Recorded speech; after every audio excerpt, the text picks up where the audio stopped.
Imagine living in a world where all you thought about was, can I have food the next day? Can I have water? Or can I even have shelter? Well, this is the sad reality for over 15 million American children. Hi, my name is Sohan, and I'm going to talk to you about the endless fight. Okay, so now you probably deduced that the endless fight means poverty.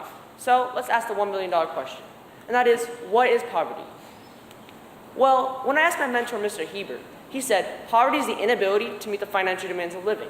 And this is true, because when you don't have the ability to meet something, there's a consequence. And in this situation, the consequence is poverty. So I'm going to talk to you a little bit about the causes. Well, according to concernusa.org, there are 10 main causes for this, but I'm only going to talk to you about 2 of them. And the first one is lack of education. Education is a necessity. We need it in order to survive. We need it so we can get a better job and we can have a better future. And there are too many kids like this that don't have education. And another one is living in a hostile environment. If you live in a hostile environment, it can affect you in so many ways. But the first way that it can affect you is by affecting your emotions.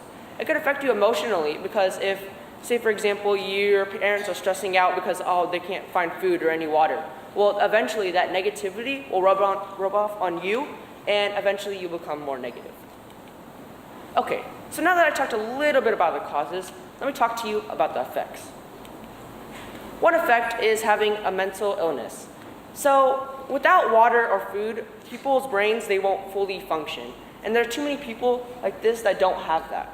And so what we can do is we can simply just donate simple money to other organizations. Another cause is tropical diseases. If you live in a hostile environment, you're more prone to diseases like this, and you can get simple bacteria or simple diseases like the flu.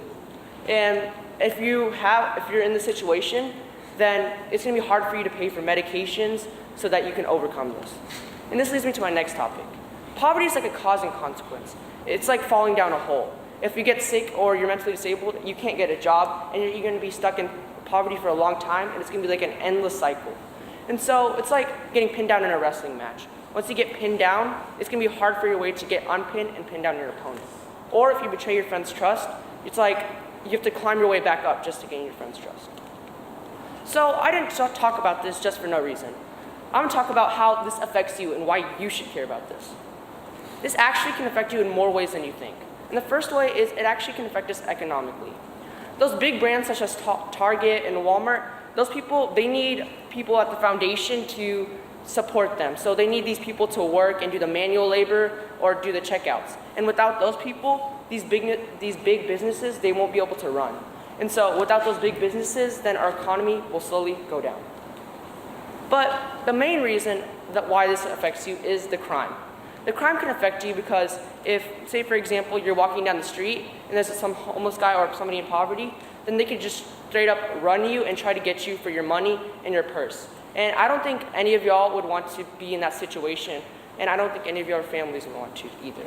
So how can you help and avoid this situation? Well, you can simply avoid the situation by donating to the Salvation Army or Habitat for Humanity to simply build houses or Meals on Wheels so people can get food. But say, for example, you don't have enough time to donate. Well, you can simply just go online and donate. You can simply just go and volunteer to these places like I did. When I volunteered at the Salvation Army, all I simply did was help give food to these poor women that needed it. And whenever I gave it to them, their faces were like happy, and that made my day. And so simple things like this can make people's days, and it can help brighten your day. So now that you know a little bit about how you can help and what poverty is, how are you going to change that children's future? Thank you.